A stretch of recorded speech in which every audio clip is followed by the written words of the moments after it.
आता आपण सूक्ष्म अर्थशास्त्राच्या व्याख्या पाहू। सूक्ष्म अर्थशास्त्राच्या वेगवेगळ्या अर्थतज्ञांनी व्याख्या सांगितलेल्या आहेत। बोल्डिंग, मॉरिस डॉब, रॅग्नर फ्रिश, लर्नर याशिवायही इतर अनेक अर्थतज्ञांनी सूक्ष्म अर्थशास्त्राच्या व्याख्या सांगितलेल्या आहेत। आता पहिली व्याख्या आपण पाहू बोल्डिंग यांची। केनेथ बोल्डिंग असं नाव आहे त्यांचं। पहा, सूक्ष्म अर्थशास्त्र हे संपूर्ण अर्थव्यवस्थेचा अभ्यास करीत नाही, तर अर्थव्यवस्थेतील विशिष्ट किंवा व्यक्तिगत किंवा लहान घटकांचा अभ्यास करते। पुन्हा एकदा व्याख्या आहे का बोल्डिंग यांची। सूक्ष्म अर्थशास्त्र हे संपूर्ण अर्थव्यवस्थेचा अभ्यास करीत नाही, तर अर्थव्यवस्थेतील विशिष्ट घटकांचा म्हणजेच व्यक्तिगत घटकांचा म्हणजेच लहान घटकांचा म्हणजेच सूक्ष्म घटकांचा अभ्यास करते। उदाहरणार्थ तुम्हाला मागच्या तासाला मी उदाहरण मी सांगितलेच। काय उदाहरण सांगितले? उदाहरणार्थ एका व्यक्तीची मागणी, एका व्यक्तीचा पुरवठा, याला म्हणतो व्यक्तिगत मागणी व व्यक्तिगत पुरवठा, याचा अभ्यास कुठे केला जाईल? सूक्ष्म अर्थशास्त्रात। आणि एकूण देशाचं उत्पन्न असेल, राष्ट्रीय उत्पन्न, त्याचा अभ्यास कुठे केला जाईल? स्थूल अर्थशास्त्रात। आपण पाहतोय सूक्ष्म अर्थशास्त्र। अजून उदाहरण जर पाहिजे म्हटले तर काय सांगितले? व्यक्तिगत मागणी, व्यक्तिगत पुरवठा, व्यक्तिगत बचत, व्यक्तिगत म्हणजे एका व्यक्तीची, व्यक्तिगत गुंतवणूक, एक व्यक्ती, एक कुटुंब, एक उत्पादक, एक उपभोक्ता इत्यादीचा अभ्यास कुठे केला जातो? सूक्ष्म अर्थशास्त्रात केला जातो। आता मॉरिस डॉब यांची व्याख्या पाहू। खूप सोपी व्याख्या सांगितलेली आहे। अर्थव्यवस्थेचे सूक्ष्मदर्शी अध्ययन करणे। आता सूक्ष्मदर्शी लावून नाही बघायचं आपल्याला। व्याख्या काय आहे मॉरिस डॉब यांनी सांगितलेली? अर्थव्यवस्थेचे सूक्ष्मदर्शी अध्ययन करणे म्हणजे सूक्ष्म अर्थशास्त्र होय। सोप्या भाषेत मॉरिस डॉब काय म्हणतो की अर्थव्यवस्थेतील सूक्ष्म घटकांचा अभ्यास करणे, अर्थव्यवस्थेतील अतिशय लहानातल्या लहान घटकांचा अभ्यास करणे म्हणजेच व्यक्तिगत घटकांचा अभ्यास करणे, विशिष्ट घटकांचा अभ्यास करणे। व्याख्या समजली? अर्थव्यवस्थेचे सूक्ष्मदर्शी अध्ययन करणे म्हणजेच सूक्ष्म अर्थशास्त्र होय। आता रॅग्नर फ्रिश यांची व्याख्या। अर्थव्यवस्थेतील अतिशय लहानातल्या लहान घटकांचा अभ्यास करणारे शास्त्र म्हणजे सूक्ष्म अर्थशास्त्र होय।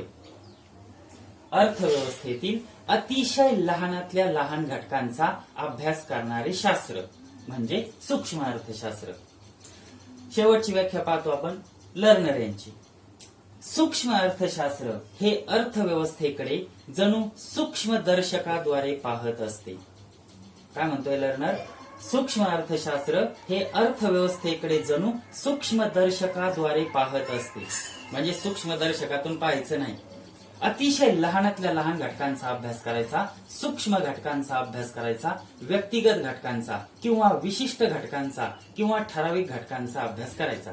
सगळ्याचा अर्थ एकच, विशिष्ट घटकांचा म्हणजेच व्यक्तिगत घटक असतील, ठराविक घटक, लहान घटक, सूक्ष्म घटक, या सगळ्यांचा अभ्यास सूक्ष्म अर्थशास्त्रात केला जातो। मग लर्नरने काय व्याख्या सांगितली? सूक्ष्म अर्थशास्त्र हे अर्थव्यवस्थेकडे जणू सूक्ष्मदर्शकाद्वारे पाहत असते। आता 4 मार्काला तुम्हाला प्रश्न विचारला जाईल। सूक्ष्म अर्थशास्त्राची व्याप्ती स्पष्ट करा। कोणताही प्रश्न आला तर प्रस्तावना आणि व्याख्या लिहायची। आलं लक्षात? एक व्याख्या लिहा, जमलं तर 2 लिहा। प्रस्तावना लिहायला वेळ नसेल तर व्याख्या लिहाच, व्याख्या नसेल तर प्रस्तावना लिहा। सूक्ष्म अर्थशास्त्राची व्याप्ती। आता याची प्रस्तावना तुम्हाला सांगितलेलीच आहे। काय तर सूक्ष्म अर्थशास्त्र हे एक सामाजिक शास्त्र आहे। ते काय नॅचरल सायन्स नाही, गणित, भौतिकशास्त्र, रसायनशास्त्र असं नाही। सूक्ष्म अर्थशास्त्र हे एक सामाजिक शास्त्र आहे। आणि सूक्ष्म अर्थशास्त्राला इंग्रजीत काय शब्द वापरलेला आहे? Micro economics. सूक्ष्म हा मराठीतील शब्द, इंग्रजीतील मायक्रो तर ग्रीक भाषेतील मायक्रोस या शब्दापासून तयार झाला आहे। याचा अर्थ काय? अतिशय लहानातला लहान भाग किंवा 1 दशलक्षांश भाग असा होतो। हे आपण अगोदर पाहिलंय। आता सूक्ष्म अर्थशास्त्राच्या व्याप्तीचे 3 भाग आहेत. पहिला भाग आहे वस्तू व सेवांच्या किंमत निश्चितीचे सिद्धांत. किंमत निश्चिती म्हणजे किंमत ठरविणे. किंमत निश्चिती म्हणजे काय? किंमत ठरविणे. वस्तू व सेवांच्या किंमत निश्चितीचे किंवा किमतीचे सिद्धांत. आता किंमत सिद्धांत म्हणजेच मूल्य सिद्धांत. उत्पादन घटकांच्या किमतीचे सिद्धांत. उत्पादन घटक 11वीला तुम्हाला सांगितले किती असतात? 4. कोणकोणते? भूमी, श्रम, भांडवल, संयोजक. बरोबर, आठवलं? उत्पादन घटकांच्या किमतीचे सिद्धांत, त्याला दुसरा शब्द आहे विभाजनाचे सिद्धांत. यातला तिसरा भाग आपण काय पाहणार की उत्पादन क्षेत्र, तिसरा आहे आर्थिक कल्याणाचे सिद्धांत. इथं लिहायचं राहिलेलं आहे आर्थिक कल्याणाचे सिद्धांत. वस्तू व सेवांच्या किमतीचे सिद्धांत, उत्पादन घटकांच्या किमतीचे सिद्धांत आणि तिसरा आहे आर्थिक कल्याणाचे सिद्धांत. आर्थिक कल्याणाचे सिद्धांत इथं लिहायचं राहिले. आर्थिक कल्याणाच्या सिद्धांतामध्ये या बाबी येतात. आता आपण पहिला मुद्दा पाहू, वस्तू व सेवांच्या किमतीचे सिद्धांत. पहिला मुद्दा कोणता? वस्तू व सेवांच्या किमतीचे सिद्धांत. आता किंमत सिद्धांताला दुसरा शब्द वापरला जातो मूल्य सिद्धांत. पहा, कोणत्याही वस्तूची किंमत काही बाजारपेठेतील मागणी व पुरवठ्याच्या समतोलातून ठरत असते. कोणत्याही वस्तूची किंमत ही बाजारपेठेतील मागणी व पुरवठ्याच्या समतोलातून ठरत असते. थोडक्यात काय? वस्तू व सेवांच्या किमती कशा ठरतात याचा अभ्यास सूक्ष्म अर्थशास्त्रात केला जातो. तुम्ही बाजारात गेले तर पहा, मेथी घ्यायला गेले, शेपू घ्यायला गेले, कोणतीही वस्तू घ्यायला गेले तर या वस्तूंच्या किमती कशा ठरतात? त्या वस्तूची मागणी किती आहे व त्या वस्तूचा पुरवठा किती आहे. त्या वस्तूच्या मागणी व पुरवठ्याच्या समतोलातून वस्तूंच्या किमती ठरत असतात. आणि म्हणजे काय? थोडक्यात वस्तू व सेवांच्या किमती कशा ठरतात या मूल्य सिद्धांताचा अभ्यास सूक्ष्म अर्थशास्त्रात केला जातो. आता पुढे जाऊन सूक्ष्म अर्थशास्त्रात मागणीचा सिद्धांत म्हणजे मागणीचे विश्लेषण म्हणजे मागणीचा सिद्धांत व पुरवठ्याच्या सिद्धांताचाही अभ्यास केला जातो. मागणीच्या सिद्धांतामध्ये ग्राहक किंवा उपभोक्त्याच्या वर्तणुकीचा अभ्यास केला जातो. चार्टमध्ये पहा, सूक्ष्म अर्थशास्त्रात 2 सिद्धांतांचा अभ्यास केला जातो, मागणीचा सिद्धांत, पुरवठ्याचा सिद्धांत. मागणीचा जो सिद्धांत असतो त्यामध्ये ग्राहक किंवा उपभोक्त्याच्या वर्तणुकीचा अभ्यास केला जातो, तर पुरवठ्याच्या सिद्धांतात उत्पादक किंवा पुरवठादाराच्या सिद्धांताचा अभ्यास केला जातो. आता दुसरा मुद्दा पाहू आपण की उत्पादन घटकांच्या किमतीचे सिद्धांत. उत्पादन घटकांच्या किमतीचे सिद्धांत, त्याला दुसरा शब्द काय आहे? विभाजनाचे सिद्धांत. आता विद्यार्थ्यांनो पहा, 11वीला असताना मी तुम्हाला सांगितलं होतं उत्पादन घटक 4 असतात, भूमी, श्रम, भांडवल आणि संयोजक. आठवलं? पहा, उत्पादन घटकांच्या किमतीचे सिद्धांत याचं स्पष्टीकरण पहा. सूक्ष्म अर्थशास्त्रामध्ये उत्पादन घटकांच्या किमतीच्या सिद्धांताचा अभ्यास केला जातो. म्हणजेच सूक्ष्म अर्थशास्त्रात विभाजनाच्या सिद्धांताचा अभ्यास केला जातो.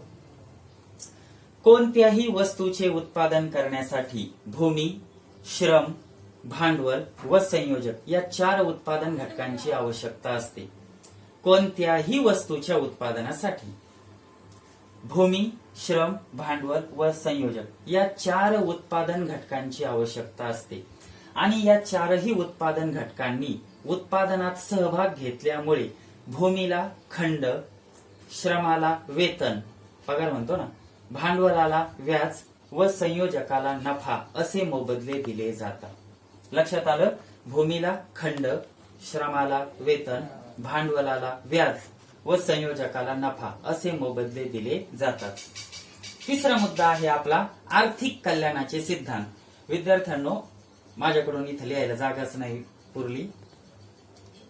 आर्थिक कल्याणाचे सिद्धांत. पहिलं वस्तू व सेवांच्या किमती सिद्धांत, दुसरा उत्पादन घटकांच्या किमती सिद्धांत, तिसरा आर्थिक कल्याणाचे सिद्धांत. त्याच्यामध्ये या बाबी येतात. आता याचं स्पष्टीकरण. सूक्ष्म अर्थशास्त्रात आर्थिक कल्याणाच्या सिद्धांताचा अभ्यास केला जातो. सूक्ष्म अर्थशास्त्रात कशाचा अभ्यास केला जातो? आर्थिक कल्याणाच्या सिद्धांताचा अभ्यास केला जातो. कोणत्याही वस्तूच्या उत्पादनासाठी साधन सामग्री आवश्यक असते आणि साधन सामग्री म्हणजे संसाधने हे दुर्मिळ असतात आणि त्यामुळे या साधन सामग्रीचा काय योग्य वापर करणे आवश्यक आहे. या साधन सामग्रीचा काय योग्य वाटपही होणे आवश्यक आहे. आता उत्पादन क्षेत्र जे असेल, हे उत्पादन क्षेत्र असेल, उपभोग क्षेत्र असेल किंवा एकूण आर्थिक कार्यक्षमता असेल, या सर्व क्षेत्रांमध्ये साधन सामग्रीचा म्हणजे संसाधनांचा योग्य वापर व्हायला हवा. लक्षात आलं. आता उत्पादन क्षेत्रातील कार्यक्षमता म्हणजे काय, तर जास्तीत जास्त उत्पादन वाढवायचं. उपभोग क्षेत्रातील कार्यक्षमता, उपभोग क्षेत्रातील कार्यक्षमता म्हणजे काय करावं लागेल की ज्या वस्तूंचं आपण उत्पादन केलेलं आहे ना त्याचं लोकांमध्ये योग्य पद्धतीने वाटप करायचं, वितरण करायचं. आणि शेवटचा जो आहे ना एकूण आर्थिक कार्यक्षमता म्हणजे काय, लोकांना हव्या असणाऱ्या वस्तूंचेच उत्पादन करणे. ठीक आहे. तर विद्यार्थ्यांनो, आज आपण प्रश्न पाहिलेला आहे सूक्ष्म अर्थशास्त्राची व्याप्ती स्पष्ट करा. 4 गुणांना तुम्हाला हा प्रश्न विचारला जाईल. धन्यवाद.